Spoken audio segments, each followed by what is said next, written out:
Well, everyone, it's that time of the week where I'm playing a lot of bad games because they're all getting updated all at the same time. This is just how it works. And it is once more time to play a bad game. They've added a new playable character to Suicide Squad Kill the Justice League. And I have to try it. Now, if somehow you are fortunate enough to not be aware of the latest happenings with Suicide Squad, let me explain what's happening. Season 3 is dropping. They're adding a new playable character called Lawless. And if you're confused who that is, totally fine. It seems like most people I know who are really into comic books and DC also have no idea who Lawless is. So allow me to read off the description they've written for this new character. Bear in mind, this game is struggling. They needed to come out swinging with a character that the fans would connect with, that they'd be excited for. This was their chance, and let's see how they're gonna do it. Hopefully not too cringe, right? Let's see. The first sentence: one of Gotham's newest and most ethical thieves. Ethical and thief kind of seems oxymoronic, but whatever. Continuing, Lawless is determined to use the skills of a master criminal that her father taught her to redistribute the wealth in her hometown. Okay, what sort of Robin Hood? Robin Hood's cool. Okay, she's sending a message to the people of Gotham that they don't need to live in fear of the city's out-of-touch elites. Out-of-touch elites. Okay, it's a little ironic considering Suicide Squad being built by Warner Brothers Discovery. I mean, it's a little funny, but okay, what else you got? And her method for spreading this message, okay, she's gonna spread the message. I'm sure it's not gonna be extra cringy just to seal the deal, is to live stream her heists for her adoring fans to see. She's an influencer who steals from rich people, but it's okay because they're rich, and she's gonna redistribute, I guess, while streaming it. Okay, interesting. They go on to point out, of course, that she is the daughter of Floyd Lawton, also known as the squad's very own Deadshot. So she's the daughter of one of the other playable characters. So I'm sure there's going to be a lot of like really interesting dialogue between them when you're doing missions together or doing a Brainiac fight or something. I'm sure there's lots of interesting stuff. Okay, well, what else is there? Well, they describe how she was raised rich because her dad was so good at robbing and thieving. And so now she goes and still likes to be rich, but her eyes were open to the injustice of common people suffering, unable to live in a city that was expensive. So now she steals from people and aggressively redistributes the wealth, I get. So they're trying to make her like a likable thief, which is bizarre because this is the Suicide Squad. Like, this is a clan of serial killers and mass murderers and terrorists. Like, these are not good people, and that's the freaking point. But she apparently is the most ethical thief that we have, which I guess it is supposed to make it so we like her more in a game about, again, serial killers and mass murder. Oh, okay, whatever, cool. And of course, her talents fit into the categories of influencer, revolutionary, and thief. This already is starting to like seep into the realm of parody or self-parody, where it sounds so ridiculous. I can't tell if they're serious or not, but they are. And this actually reminds me of a term in internet culture known as Poe's Law. If you don't know what this is, basically, Poe's Law is an adage of internet culture which states that without a clear indicator of the author's intent, any parodic or sarcastic expression of extreme views can be mistaken by some readers for a sincere expression of those views. In other words, once you've gone so far to the extreme on something in online discourse, you can't really tell if there's somebody making fun of the extreme or somebody that actually holds to that extreme position. And that's where we are with Suicide Squad. It is such a parody of itself. I can't even tell if they're being serious or not anymore, but I'm pretty sure they're being serious. And to prove that they're being serious, I'm gonna make you watch the opening of season 3, which I had to sit through when I booted this up on stream earlier today. Just take this in, I'll play the clip of the stream so you can enjoy it with me and everybody else who is in chat. and I would say enjoy, but I guess it's not really possible. So watch watch this. Oh no. Oh, it's starting. Hold on. Now Metropolis is under siege and it's being suppressed in media. I had to get in there and do something. Okay, I had some help from the Suicide Squad. Thanks, Deadshot. Anyway, Brainiac's been doing this mega colonizing shtick across multiple dimensions. So I've been exploring, documenting, and making plans. Unlike some people. We'll work on that when they get here. So, where is here? I mean, look at this. What even is this, Brainiac? Actually, first, I have something to show y'all straight from Brainiac's lab. Whoa! I'll be back. We're supporting some great charities this month. Mods, drop the info links. This message is for Deadshot, Floyd Lawton.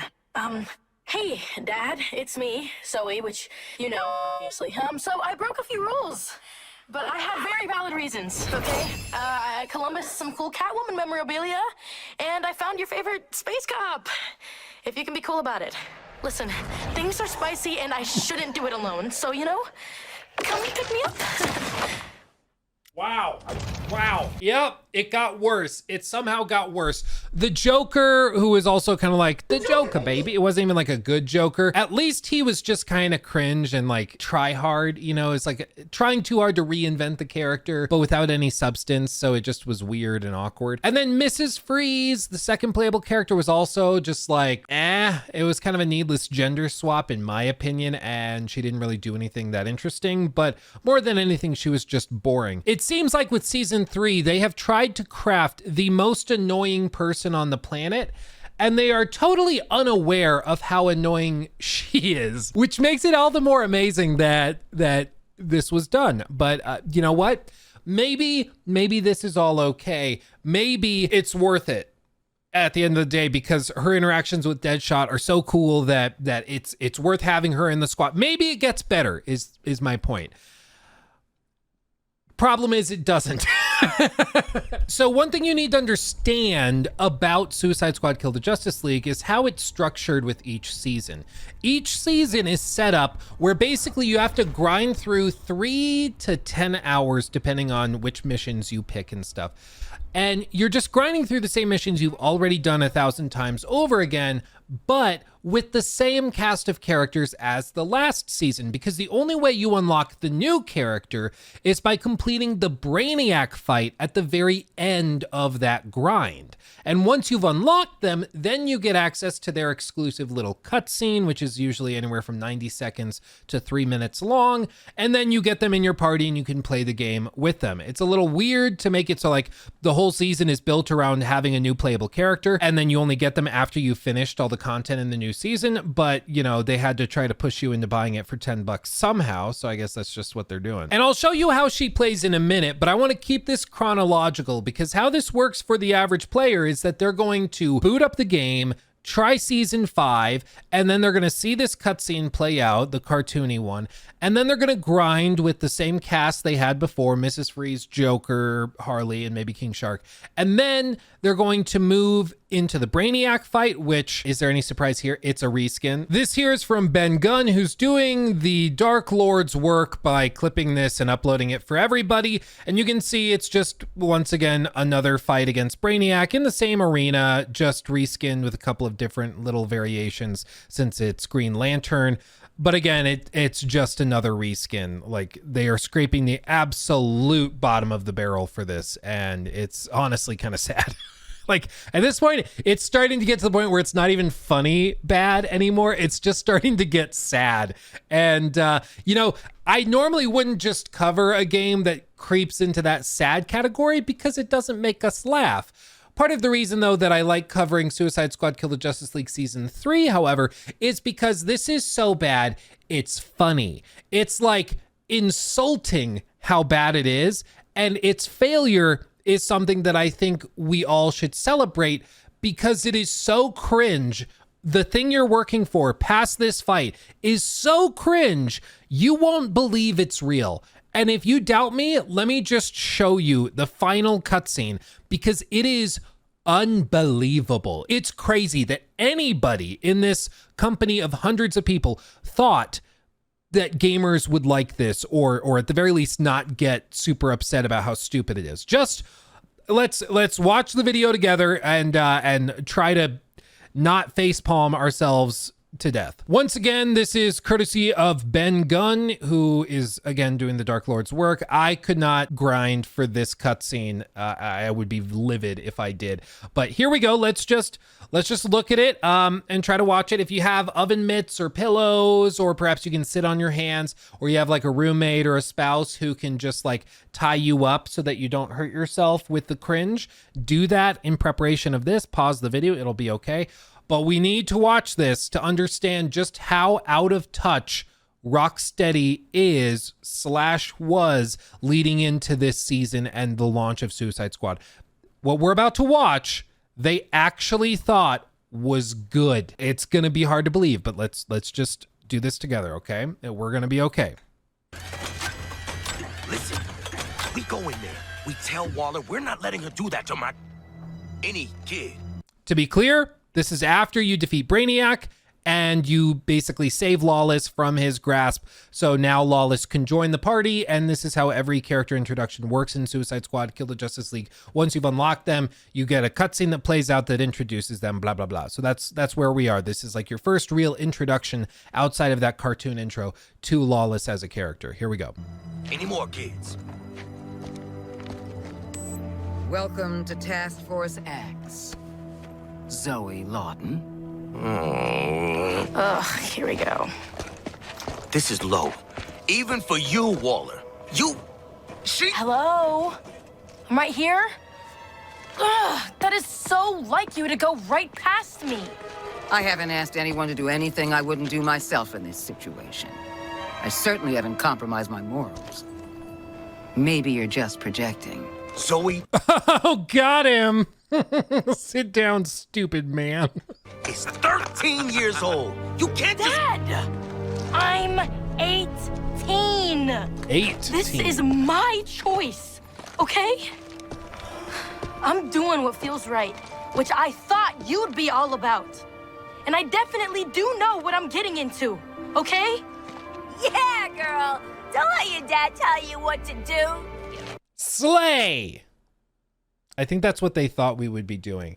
As we go through this, whenever you're cringing, remember there were many people who worked on this cutscene, the people that wrote it, the consultants that helped write it, the people that like did the lighting for the scene, that staged it, that did the motion capture. Dozens and dozens, if not hundreds of people saw this and went, okay, that's pretty good. It's crazy. It boggles the mind. Like, are they trolling us at this point? I don't know, but it gets even more unbearable, okay? Just you wait. But every time you cringe, just imagine that they thought you would be like snapping in agreement at how brave it is to say. Like, again, it goes a place you're not expecting. I'll just let it play. Here we go. Rebel.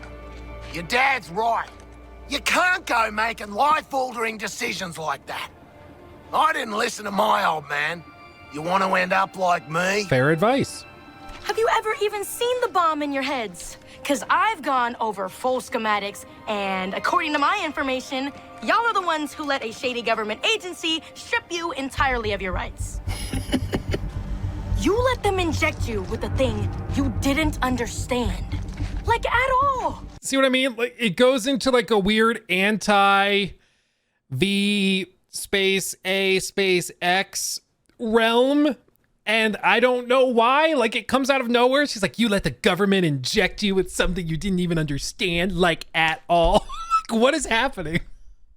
And you ran headfirst into literally an apocalyptic war zone, like with explosion and destruction and everything.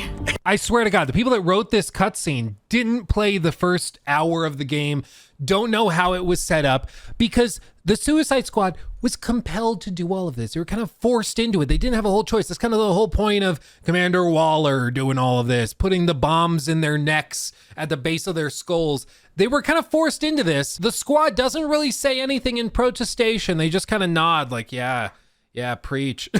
It's crazy. I think that the people that wrote this monologue or diatribe, didn't even know what the story of the game was or how the Suicide Squad works at all. It's baffling. In my defense, I thought it was the best way to see you again. These fools. Dad! Please, this is important. Okay, your bodily autonomy, right? I mean... What? Yeah, Deadshot. We're talking about the bomb in your skull. What about bodily autonomy? What? What are you even talking? It's like they literally just went and like put up buzzwords onto the like dartboard and then just started throwing it. And then whatever it landed on, they decided to, yeah, put that in the monologue. Sure. Beyond that, the acting here is maybe high school grade. This weird like thing she's doing is something that my acting coach back like in early college often yelled at people to stop doing, because it's a stalling tactic when you're trying to remember your line. As people go, you just have to understand, you know, it's not even, this is, I would not consider professional grade. This is ridiculous. I cannot believe it. Let's roll it back and enjoy this again. Bodily autonomy, Deadshot. Don't you know? Dad! Stalling. Please, this is important. Okay, your bodily autonomy, right? I mean, what is even keeping you here? Ooh, The bomb. largely fear of our boss. And you, progeny of Floyd Lawton. Why do you... Maybe she's suggesting that the bombs aren't real, but that's not clearly outlined in the dialogue either. So is she implying that the bombs are not actually real and they could leave whenever? But that doesn't work, because anytime you try to leave the playable area of the map, your head explodes. So they clearly are real. So I have no idea what she's even talking about. I don't think she does either, because I think the people that wrote this scene didn't know what they were doing for the rest of the game in terms of the story. You fight. How many people? Also, somebody pointed this out to me. This is, again, just another interruption. I'm sorry. I am getting a little heated. Look at the straps going down her back. Somebody in the live stream chat when we were watching this earlier today pointed this out. The effort in this cutscene was so low, they didn't even bother to do cloth sim or anything on these. So these are just like rock solid straps behind her as she's moving through this scene. They try to avoid showing it with the camera angles and stuff, but they didn't even do full sim on those straps when they did it with these straps. It's really, really weird. I don't know if it's just an oversight or if it's something they did to save memory. I really have no idea, but it's weird. It's weird. People get to say that they robbed an alien colonizer right under his nose and then kicked his ass. Yeah, you see him now as she turns around. Yeah, she wants to fight Brainiac, not to like save the world or anything, but because she gets the chance to overthrow an alien colonizer. Remember what I said about buzzwords and the the dartboard and how it was gonna get really tough to keep a straight face and everything? Yeah, it's oh man, it's crazy. They thought you would not be cringing around it. They thought you'd be going in agreement. If that's not out of touch with the broader gaming community, I don't know what is. It breaks my brain. Progeny of Floyd Lawton. Just take it Why in again. do you fight? How many people get to say that they robbed an alien colonizer right under his nose and then kicked his ass? Basically, just me. See,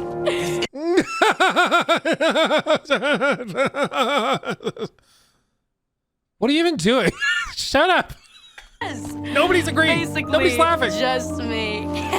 see, this isn't something you can just undo. Like, Didn't hurt any more than my first tattoo. you have a tattoo? You have more than one? Girl, you hate needles. Hope it's not for an ex. Tattoos are a rite of passage. Ink's already dry. Colonel Flag.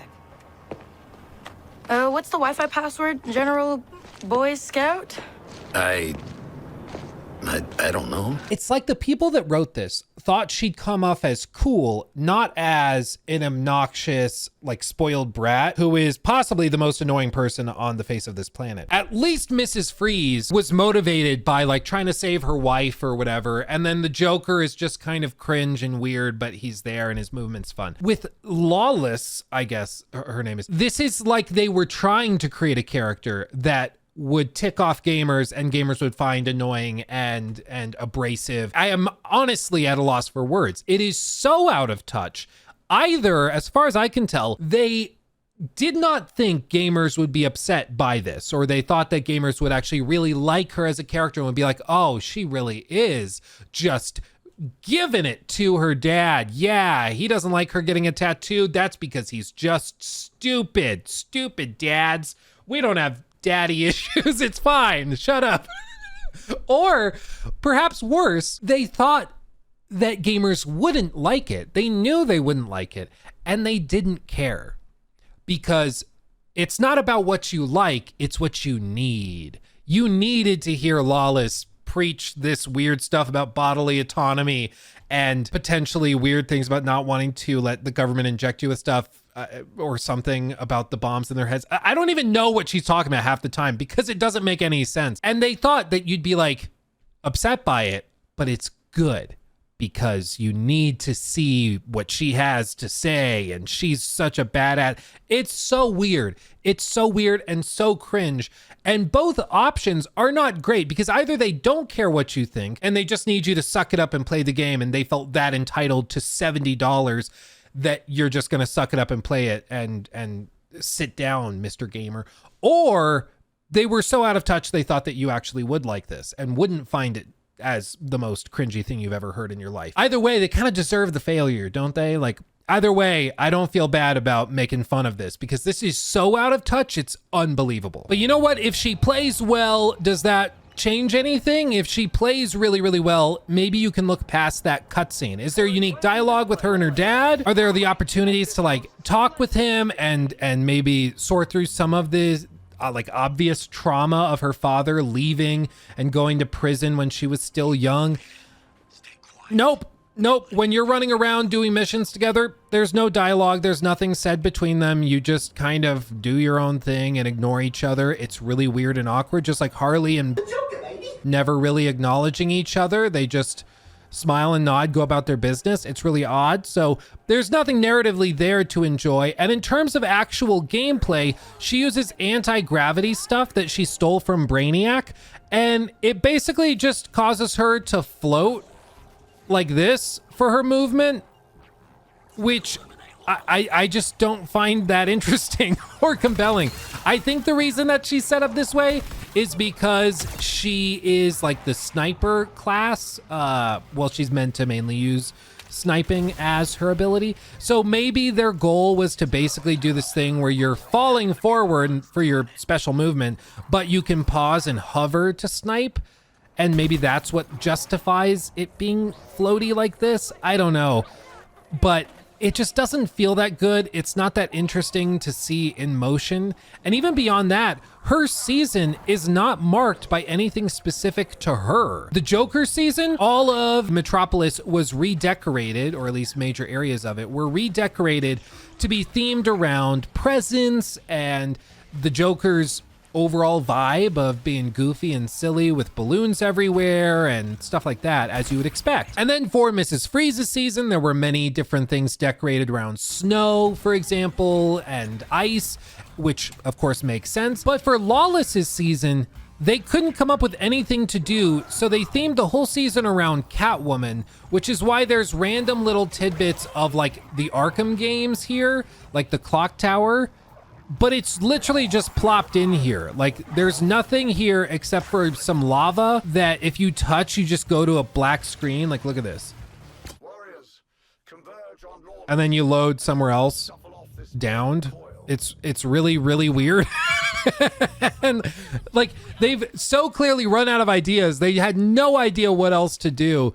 And so this is the extent of it. It's the absolute collapse of the game. They aren't even trying or pretending anymore. And I know some people are going to say, well, it's a skeleton crew working on the game right now. That absolutely is true. The reporting from Jason Schreier back in early June was that this game was running with a skeleton crew. There was basically nobody working on it anymore. The rest of the team at Rocksteady is working on another Warner Brothers project, which is the director's cut of Hogwarts Legacy, which I'm sure we're going to get a lot more mileage out of in terms of fun and joy. But with that, I still think it's remarkable because this, by all accounts, was pretty much done a year ago. Right around the time the game was set to launch. All of this work was already done because bear in mind, this game was originally supposed to launch back like early to middle of last year. We were supposed to pretty much already be done with 4 seasons of content by today. So all of these playable characters were already done, which is why they've already been able to data mine them. Even going back to the launch week of Suicide Squad Kill the Justice League, people were already data mining Lawless, they were data mining Mrs. Freeze, Joker, and of course the final playable character, which we may talk about at a future date. All told though, this stuff was done well in advance, and that makes it all the more clear why people and their instincts around this game were justified. It's pretty clear that the developers either had no idea what their gamers and what their fan base wanted out of a game like this, or they did know that people wouldn't like this and they didn't care. And I think it's more likely that it's the latter option, because I cannot imagine a world in which developers who are allegedly in touch with the gaming industry would think that a character like this would be welcome in their game and would be somebody they'd want to play with. Like, instead of making somebody that's fun or engaging, adding in Scarecrow or maybe you toss in Peacemaker or somebody like that, or even Catwoman herself, they've instead chosen to go the route of making the world's most annoying and obscure DC character the playable character. And if you don't like it, then something's wrong with you. Even now, I'm sure there's going to be people who are defenders of Suicide Squad, all 7 of them, and they're going to be accusing me in this video of being like, I don't know, sexist or something else by not liking this or for not liking this, when in reality, she's just annoying. And if we had friends that acted the way she acted in that 3-minute cutscene, we wouldn't want to hang out with them because they're so annoying. And if you think that she's not annoying, maybe it's time to look in the mirror and realize that's perhaps why you don't have any friends and why you have to sit online defending an obscure game like this. Maybe it's you. Maybe the fact that you find her like badass should be a wake-up call, because I hate to break it to you, nobody else finds her interesting or compelling. Everybody else is freaking out at how obnoxious and uninteresting her gameplay is as well. I mean, look at this movement. Like, what are we doing? This is what we got. This is what we got. Wow. But anyway, setting all this aside, as a playable character, she's not particularly interesting. Narratively, she's actively infuriating and annoying. And in terms of actual content for the game, it's still the recycled mess that it was in Season 1, in Season 2, and even at launch. There really is not much here. Even her ultimate ability, which you see I can get by pressing left bumper and right bumper, if I do that, it is supposed to be a mini black hole that opens. And what would you think if I said mini black hole? Like, oh, it's going to create like a center of gravity that's going to pull all the enemies in. Maybe I can toss in grenades and stuff to deal damage focused on them. Maybe if I have like a mini gun, other members of my party can start wailing on that specific point because everybody will be circling there. Sounds like it's a really cool ability, right? No, it's so bad. Like, they put such little effort into this that literally it's just a big grenade. That was it. What I just did was the ultimate ability. That's it. There is so little effort here in everything they did. It's just insulting. And at this point, the fact that even before the game launched, they thought that players would react well to this. It looks so stupid. I don't feel bad anymore. You know what? Initially, I was like, you know what? Some very talented people worked on this. And then I see this, and I'm like, this is what your best foot forward was? I don't believe that for a second. They have active contempt for their own fan base. They have active contempt for the people that they wanted to buy this game. And this is what they thought gamers wanted. And I don't feel bad anymore. I just don't. Suicide Squad deserves its failure through and through. And they have one more season left, and then they're going to be disappearing by all accounts and measures. Most likely, probably by the end of the year, they'll announce that support is ending and Suicide Squad will go the way of the dodo bird. And we will no longer have this to enjoy. but maybe that's for the best. So anyway, I'm going to take the opportunity to uninstall this from my Xbox that I have here, because I figure as long as it's installed, the Xbox's mental health will probably also not be great. So I'm going to go ahead and uninstall it. Until next time, my friends, thank you for watching. I love all of you way more than you could possibly imagine. You make my dreams a reality every single day. And later this week, I look forward to revisiting topics that do not give us migraines. I plan on doing a look at Kingdom Come Deliverance 2 and some other games that are coming up in the next few months that I think look particularly fantastic. So we're gonna lump in some positivity and look at some stuff that looks awesome, and hopefully that will repair some of our mental health after having to endure this whole thing. So with that said, thank you for watching. I love you all. Like the video if you enjoyed it, subscribe for more, blah, blah, blah. You've heard it all before. Thanks for watching. I love you all. See you in the next one. Hugs and kisses. Bye-bye.